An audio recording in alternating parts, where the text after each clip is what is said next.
So for anyone, two viewers, okay. For anyone tuning in, I'm Isabel. You can call me Izzy. That's why it's Izzy's Reading Corner, to make it easier for you all. This is my booktube channel, and I am here today with the wonderful author of Velvet, Temple West. Would you like to introduce yourself? Hello, everyone. I'm Temple West, author of Velvet and guest of Isabel on Book Academy and Izzy's Reading Corner. So, yeah. Yes, thank you. And it's with an A, not an O. I hate to confuse people, but you know, Instagram, they don't let you use your same name, so I kind of had to wing it. But I thought the O was cool. Maybe when I'm old enough, I'll go actually get it changed. Make everyone's life easier. Um, so I thought that for people who may be watching and haven't read it yet, you could sort of explain what the book was about. Yes. Yes. It is a young adult novel, so it's about teenagers. And it's about this girl who has recently experienced some pretty heavy losses in her life. Her father died when she was young, and her mother has just died of cancer. So she's sent to go live with her aunt and uncle, whom she's never met before. And she's just sort of in this dark, bitter place. She's 16, and everyone seems to die on her, which is not very fun for anyone. So shortly after moving to this new town, there's this crazy storm, and she can't remember what happened to her during the storm, and later finds out that she was rescued by her next door neighbor, who turns out to be an interesting character. Who turns out to be a vampire. I don't think that's a huge spoiler to reveal that. And that it wasn't a coincidence that all this happened, and that she is in danger now because she was in the wrong place at the wrong time. And it's all about him protecting her and also being unable to protect her in some ways. So there's that kind of tension going on. And maybe there's some chemistry and love and stuff. Maybe just a little bit of romance. Yeah. Just a wee bit, some witty banter. Not gonna spoil anything for you guys. No, but awesome. So I got finished telling Temple this, but to anyone joining in, I absolutely love the book. I thought it was fantastic. It's definitely one of my favorites, and one of my favorite books probably that I've read this year and in a while. Just gave me so many emotions that I really haven't had reading a book in a while, like laughing, and actually having fun reading a book. Not that I don't enjoy it, but to actually read a book and say like, okay, I had fun reading that book is sort of a different experience from reading some books. So I thought we could jump into some questions that I sort of had from me that I created, and then I have some that are sort of playing off of the book. Okay. And in case I ran out of questions, just some fun ones at the end. But I don't think we'll have that problem. I went sort of crazy, making sure I was covered. Awesome. Number one, when did you start writing this book? I started writing it when I was 19, and I'm 25 now. It came out this year. I thought it was published last year. I was a freshman in college and just decided to start writing it. So the first draft I finished in 6 months, but then it was another 6 years before it was published. So interesting time frame. That basically sums up the process for any of you who are wondering sort of how long it takes to really write a book. I hear that often, and it scares me because I've tried writing mine and I can't get through a paragraph, and I'm like, these people, they spend 6 years after writing it. I don't know how they do it. 2, what was your experience writing this book? How long did it take you? Things sort of like that. My experience writing it was, especially with the first draft, I would just sort of wing it, which is not how you're supposed to write a book, I hear, but that's how I did it. I would come home from class with a new idea for a scene and write that scene in one chunk, and then kind of just kept doing that for something like 22 chapters, which meant that the first draft was 150,000 words, which is like more than twice the length it's supposed to be. Yeah. It's still pretty long at, I think it's 114,000 words, so still a decently lengthy book, especially for YA. But it also let me just sort of let the characters take me where they wanted to go. So has a bit more of a stream of consciousness feel than a lot of other YA books. And it's definitely going to become more structured in the next 2 books, less sort of meandering, because now that more of the world has been established and we know what the characters need to do and go after, that'll become a little bit more compact, I guess. Okay. Yeah, I actually liked the flow of the book. I felt it went very well. It didn't feel very detached, like it had a nice flow to it. So when you went from that much and managed to still get it to work, that's good. Yeah. And that's a lot of words, but you look at Outlander and stuff like City of Friendly Fire, and I think you did really well chopping it down. How much were you involved in the production and promotion of the book, such as the covers and trailers? It really depends on what it is. So in terms of getting the book into stores, like into Barnes & Noble or onto Amazon or stuff, that's entirely the publisher. They have whole teams of people who pitch the books to different stores and stuff like that to actually get it on shelves and list it online and stuff like that. As far as the cover design, they have the community vote on the top, I think, 5 designs that their design team comes up with. And at the beginning, I was asked if I had any specific style I wanted, and I told them, and that was definitely reflected in especially the final cover that was chosen. I wanted something really simple and graphic, and I think that they really did a great job with that. It looks beautiful. And then as far as the trailers and stuff went, that is just stuff I wanted to do on my own. So I wrote the scripts for those. I hired the actors. I hired the production team and got to direct them as well. So that was really fun. It was just sort of a awesome little side project to kind of bring the story to life a little bit and give you some little teasers for what the story looked like in my mind, at least. So, yeah. Awesome. I love the book cover and I loved the trailers. I didn't actually know you did those, so very good job. They were very cool. I liked that they showed very mysterious scenes that you're like, okay, I want to read that, but they didn't reveal too much. Right. I didn't want them to have spoilers, but I wanted them each to sort of ask a question of, what has just happened before and what is about to happen after we cut to black.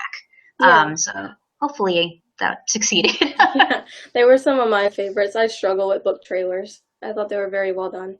Thank you. You're welcome. What scene was the most fun for you to write? I have several. I like the Halloween scene because that's just something that I got to kind of put in whatever I wanted. I got to invent that whole party, which was great.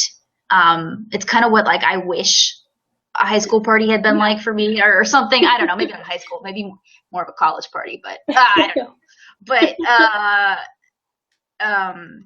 that and the tub scene, the shower scene. I mean, that's just fun. I know, that was great. I can't say more about that, but it's fun. Yeah. Yeah. And anytime they get to snuggle, I just really liked writing those ones because they're cute but awkward and kind of uncomfortable but funny. So those are my favorite moments in the story. Is when they're when you think it's about to get really serious or about to get something, and instead they kind of just make a joke about it instead, and those are my favorites. I think one of my favorites like that. I love the scene where they're in the car and they have so many deep talks in the car, and then they have the one where he confesses to being this huge Potterhead, and it just sort of came out of nowhere. It was amazing. Yes. Oh, I love that. It was funny. Go down the list. Okay, this is one that I've sort of been curious about. Do you consider Adrian to be sort of that perfect boyfriend or yours, or after sort of creating and writing him, is it more like, okay, this is my child now, now that I've written him? Oh, that's an interesting question. I haven't gotten that before. Well, since I have a boyfriend, I don't think I could consider him. I don't know what my boyfriend would say about him being my book boyfriend. It does seem a little incestuous for him to be my book boyfriend as well, since I did in fact create him. So I feel, ooh, that's weird. I guess I'd have to be more his mother than anything. Yikes. Yes. That's probably Now I the feel weirdest uncomfortable. question. I felt weird about asking it, but I've seen so many authors and they're like they talk about how much of like a hunk their character is and stuff, and I'm like, well, you made the character, so that's sort of, I don't know. I've always wondered. No, that's a really interesting question. I mean, I obviously I wrote him in a way I mean, I find him attractive in my mind, but I also like he's for Caitlin. He's you know they're meant to be together. So it's even as a character, he's off limits. I don't know. Yeah. That's how I feel about like all the books I've read. I'm like, I loved you together, but I also really like you. So if you dump her, like that's fine. Just that'd be like me trying to steal Mr. Darcy from Elizabeth. Like that's just a no. Like, no, they are meant to be. Meant to be. I actually just finished reading that. That was my summer reading. I loved it. Yeah, it's a good. Obviously, it's a good book. It was really good. What is something people don't know about you that you wish they did? I wish they did. Without giving too much to some of those like internet stalkers. Yes. Oh man. I am quite short. I don't know. That's not interesting. Oh gosh. It doesn't have to be interesting. People don't know about me. Well, I don't know if this is any more interesting, but I have pretty much nonstop dyed my hair different colors for a decade, for 10 years. Like, it's been almost every color of the rainbow. I've never been like straight up green before, but I have been like turquoise, so that's probably my next color, just forest green everywhere. I love everything you've done. They're really cute.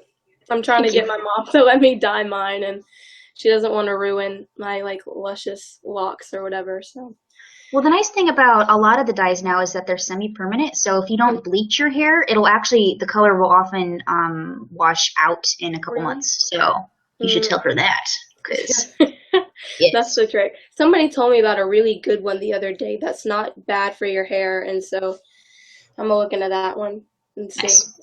I use Manic Panic a lot, so that's it. Manic Panic. Yep. I think they're vegan. I think. Sounds good. I'll try them out. What was the most memorable part of this whole experience, or while you were writing the book? I mean, definitely the day that I got the call that my book was going to be published. That was pretty fantastic. Like, I don't know that there's any better feeling than having someone call you and tell you that your childhood dream has just come true. So very little compares to that experience. And then probably seeing the cover, even just the cover options for the first time was like, oh gosh, this is real. Yeah. And then holding the book in my hands for the first time was, I think those are pretty universal author moments of like, oh, whoa, that's cool. But yeah, there's nothing quite like it. Awesome. I hope to one day get to have that feeling, but I have to write it first. That's sort of coming. That's on its way. I can't see, so I'm trying to go down this list. We're gonna skip that one because I sort of already asked that one. People have asked you about the book being turned into a movie and who you would want to like to see cast. In general, movie-wise, how would you want the movie done? What scenes would you want them to keep, and what would be open to change?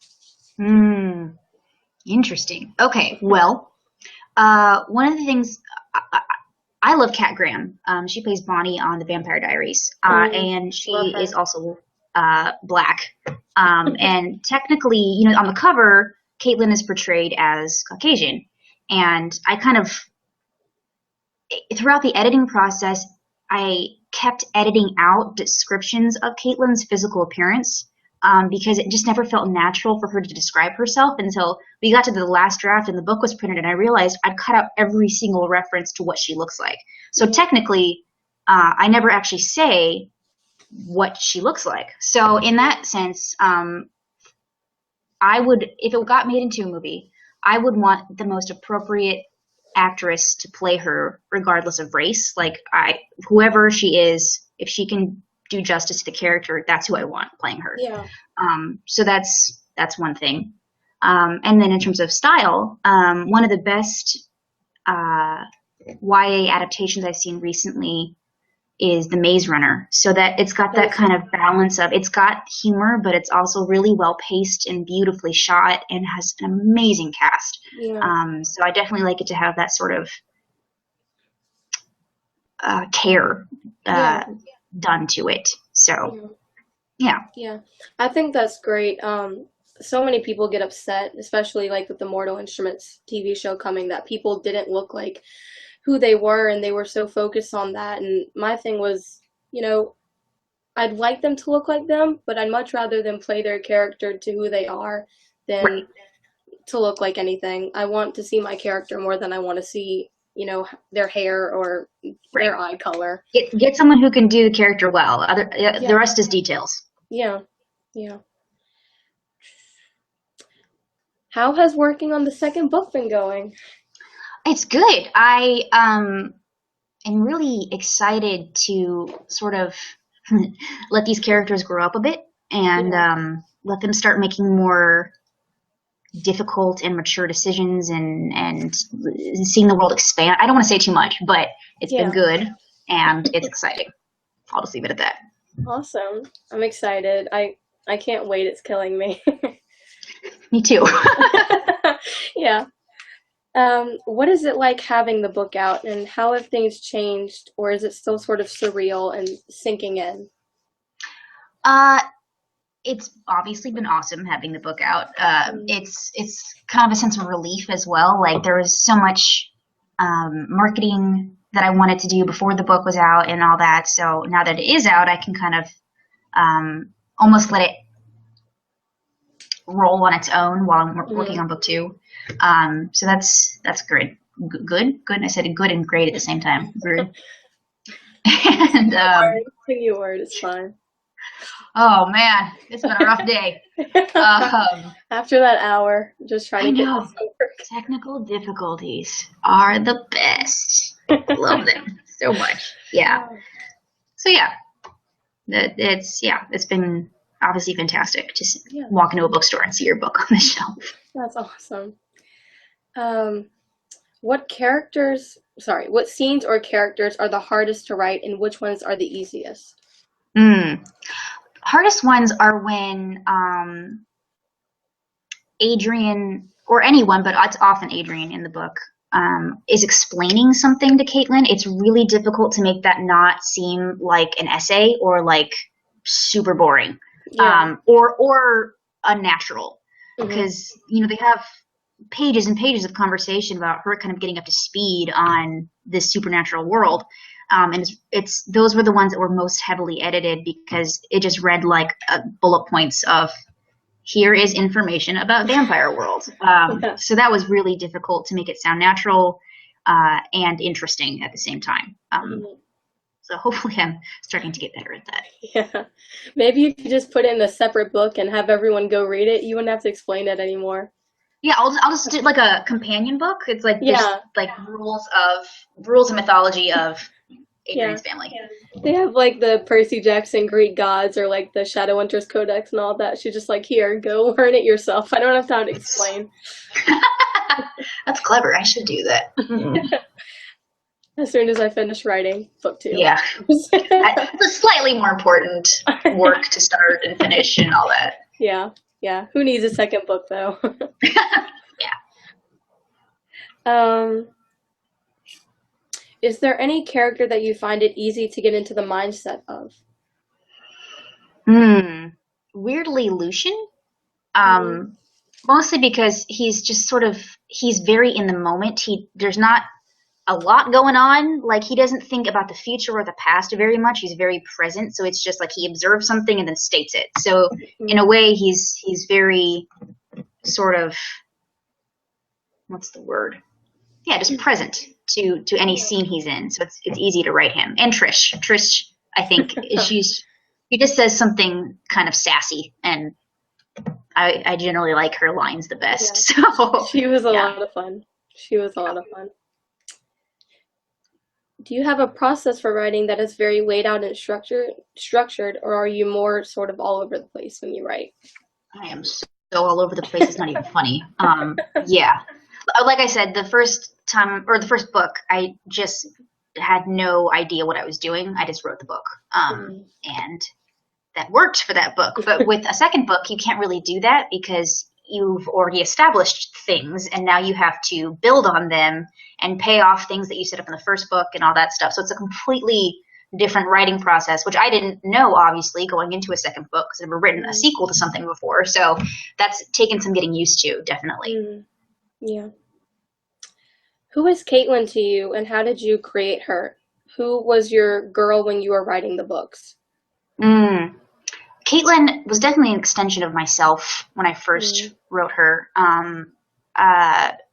Her anger and depression is something I've experienced before, not through the death of a parent or anything close to that, but just through other life events. And so I wanted to explore a character who starts out pretty rough and then learns how to deal with stuff in a constructive way and struggles with that, but eventually does do that.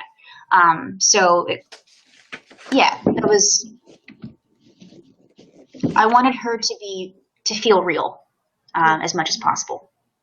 She felt very real, and sort of that teenage angst in the beginning when I was reading it. It was one of the times where I've read it and it wasn't annoying, because sometimes when there's so much of that, it's like, okay, can this character sort of develop? But just with her background, it felt very like, and being a teenager, like, no, this is how I would feel. This is how she would feel. It's sort of perfectly normal. It's okay. Good. I'm glad that came across. Yeah. I was super excited when I saw the Tim Gunn reference in the first sentence of the book. I'm a huge Project Runway fan, so I was wondering, do you watch the show, or is that just sort of a part of Caitlin's character? Oh, I watch it all the time. I hate reality TV, like, with a passion. I hate it. But the one show that I watch that's technically reality TV, I guess, is Project Runway, because it's so fascinating, and I love what they create, and I love following their creative process and seeing them make this stuff in such a mind-bogglingly short amount of time. Like, what they're able to do when they're kind of backed up against a wall almost is amazing. So I love that show. I know. It's my favorite, and that's the show my family and I watch, and my dad had the same reaction as you. He's like, I can't even sew in like a week, and these people pull it out in 14 hours. It's crazy. It's absurd. Do you watch it frequently, or is it just sort of on and off? Are you like caught up with everything? I usually watch it a little bit late on Hulu, and then so I'm usually a week or two behind. But I'm usually pretty good about watching it. I haven't been this year as much, but I am going to catch up. That's what happened to me in Top Chef. We sort of parted ways, but I'm trying. Okay. What kind of research went into writing these books, or more specifically, the vampire's background and origin story? Interesting question. Research. Well, the original inspiration came from references to the Nephilim, and I think that's how you pronounce it. I've never actually heard anyone else say that word out loud, in the Old Testament of the Bible. And that, through the writing process, that got shelved. That is no longer what the vampires are. But that definitely made me ask the question of what is the mythology of vampires, and how is it different than it's been portrayed in other popular fiction. And so that made me actually think about some philosophy questions, sort of, and especially with origins and story stuff. I don't want to say too much because that really comes into play in books 2 and 3. let's just say I researched different mythologies and religions and that happens. blended a lot of stuff that will come into play. I like that. That's cool. I was interested in it because I didn't know if it was sort of just like vampires and this is the world, or if there was a lot more research that went into it, since everyone sort of creates their own background and stuff, or if it was sort of a more in general, like this is vampires. Like, well, I tried to find the balance between playing off of quote unquote traditional mythology from, freaking, what's his name? Castle, pointy, teeth, cape, Dracula. Yeah. Sorry, totally blanked on that for a second. From, Dracula through Lost Boys, through Twilight, through Vampire Diaries, like all these different takes that are pretty popular, as well as inserting something new. So keeping it familiar, but also bringing something new to it. I thought the demon element was a really nice twist, just because I haven't really seen those combined except for in one other story. So it was nice to read something very different from those other very similar sort of vampire origins and stories. Awesome. Okay, so these are the ones that are sort of playing off the book. Okay. Adrian offered to take you to and from school. Would you say yes or no? If he's got a Harley, and yeah, I might have asked around a little bit more than Caitlin did about, like, is this dude a creeper? Yeah, before you get on the motorcycle. Should I be frightened of him? But yes, probably I would have said yes. Mostly because of the motorcycle. Yeah, he's too cute not to. How would you react to finding out vampires, demons, etc. were real? That's a hard question because do I answer that question being the me that has read so many vampire books and all that, or is it the me that I'm envisioning in a world where those books don't exist?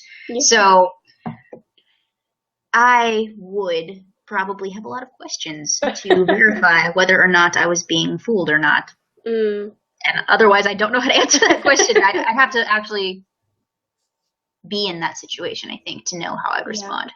Caitlin's reaction was one of my favorites because she didn't get really freaked out. She was just kind of like, okay, but tell me everything. Like, I don't understand, but okay.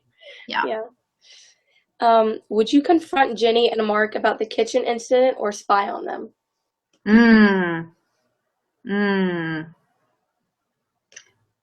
I might have casually tried to ask Jenny about it, and then if that didn't work, I probably would have just spied on them because I probably wouldn't have been good enough friends with Jenny to just like straight up confront her about it. Yeah. That would have been awkward for me. So, yeah.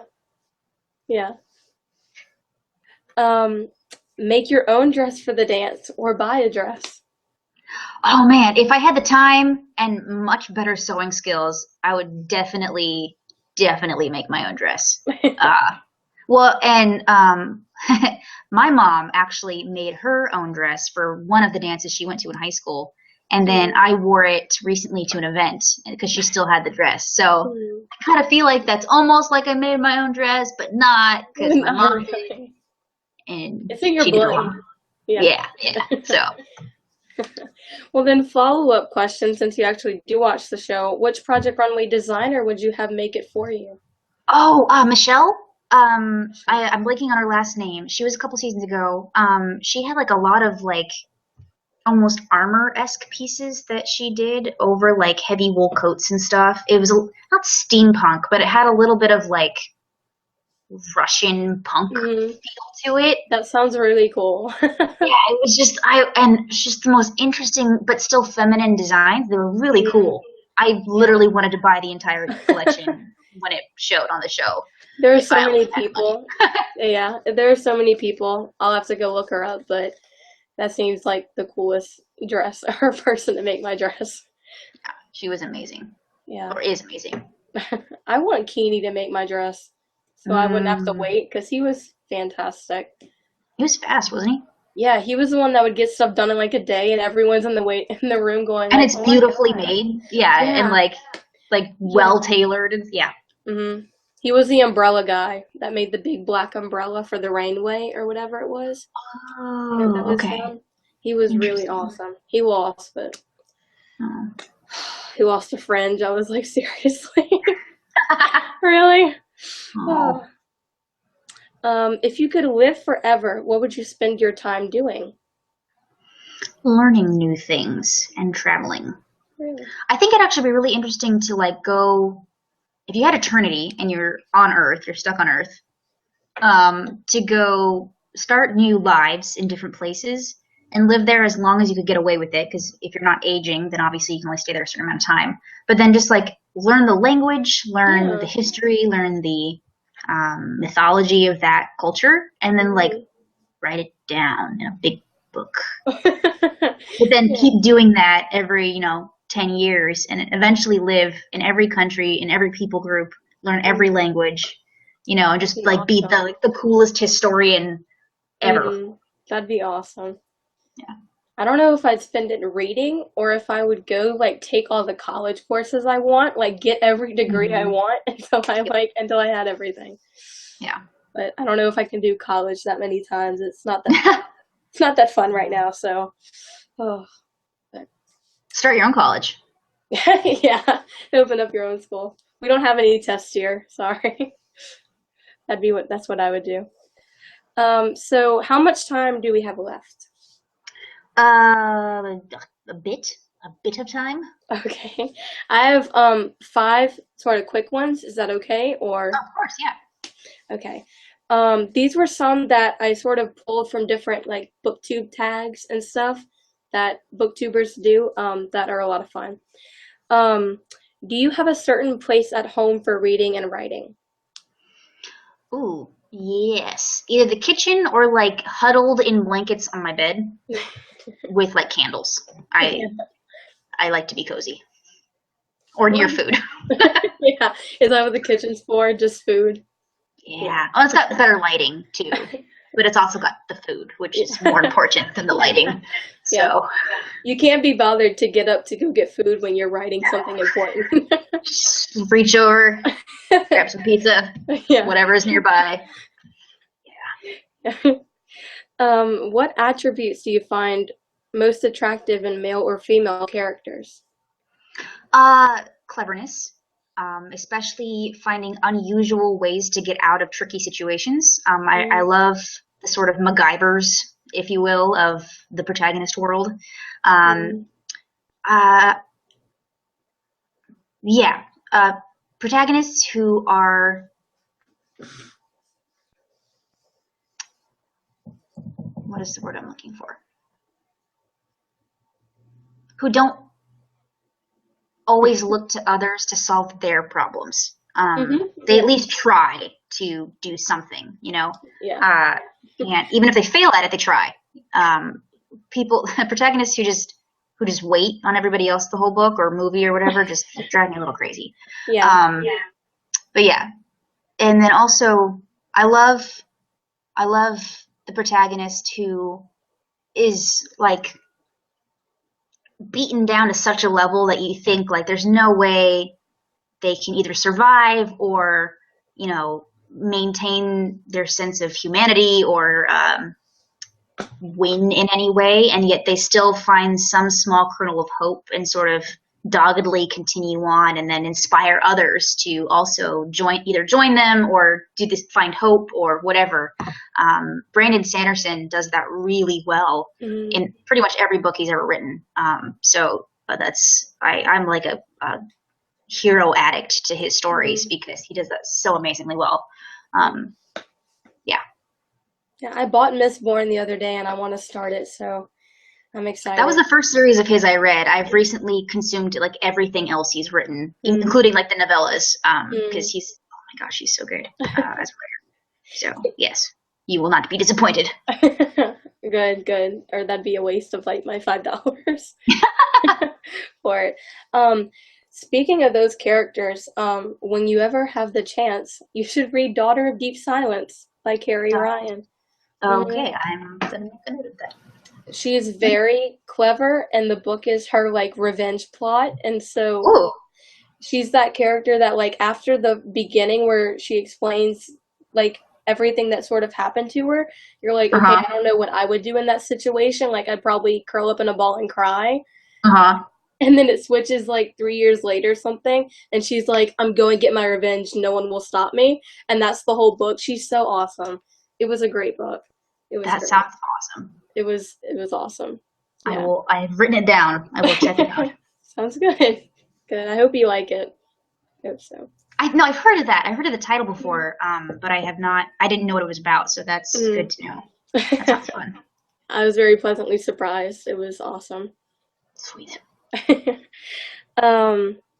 Your least favorite book of all time.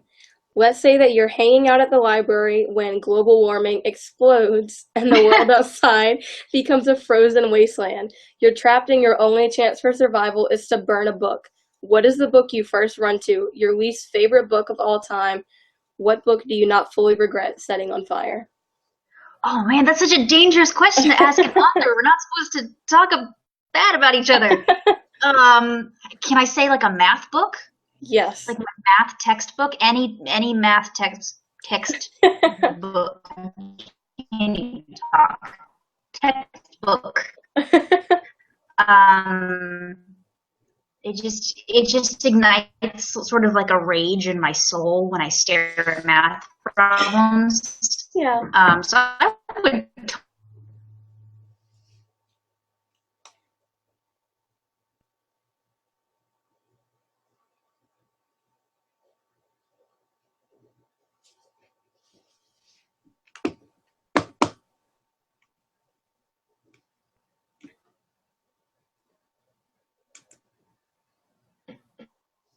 Sorry, if you can hear me, it froze a little, so I'm trying to see if it'll catch up. Not again. It was doing so well. Okay, I got it. It's just still a little shaky, but let's see if it'll work. Yeah, I'd burn a math book too. That's my least favorite subject, and if I could quit it, I would. It's horrible. Oh gosh. I'm in gosh, what is it called? Geometry right now, and it's not shapes. It's horrible. They lied to me. Okay, is it frozen? Okay. They lied to you. Yeah, they did. They lied. Is it frozen?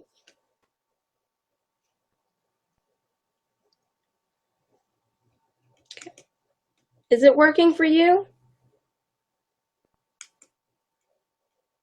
It's a little delayed, but it seems to be mostly back. Okay, it just came back. I was like, Although maybe we should wrap it up soon since it seems to okay. be returning to its evil glitchiness. Yeah. Let's do you want to go ahead and close now or try and okay. I think we should go ahead and try and close it up. And I will save those for next time. Let's see if it'll unfreeze so I can talk. Awesome. Okay. So, figure we save those for next time if we're still on for next week. That work? Still a little frozen.